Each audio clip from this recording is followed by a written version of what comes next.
যেসব সংগঠন বিশেষ করে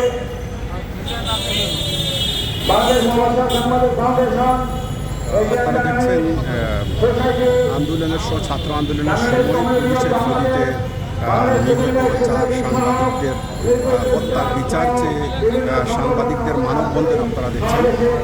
এটা জাতীয় প্রেস ক্লাবের সামনে অনুষ্ঠিত হচ্ছে এবং এইখানে Mirpur press club, Mirpur reporters club সহ সাংবাদিকদের বিভিন্ন সংগঠন, পূর্বাচল সাংবাদিক ইউনিট সহ সাংবাদিকদের বিভিন্ন সংগঠন এখানে অংশগ্রহণ করেছেন।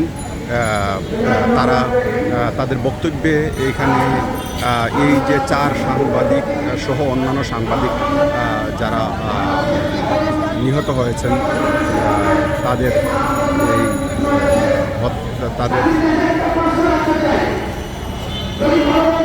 তাদের এই নিহতের বিষয়টি তারা মেনে নিতে পারছেন না এবং তারা যারা এই হত্যাকাণ্ড ঘটিয়েছেন তাদের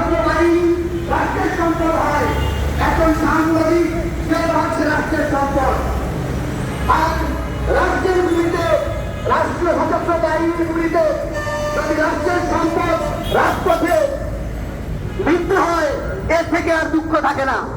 একজন সাংবাদিক সে বস্তুনিষ্ঠ সংবাদ প্রচারে সে নিবেদিত থাকে, সে রাজপথে বিভিন্ন সংকটে সাংবাদিকরা দেশের সশস্ত্র বাহিনীর সাথে ডিফেন্স বলেন, পুলিশ বলেন, তাদের সাথে কাজ মিলিয়ে রাজপথে কাজ করেন।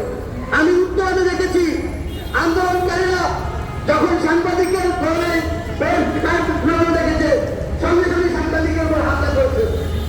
সাংবাদিকরা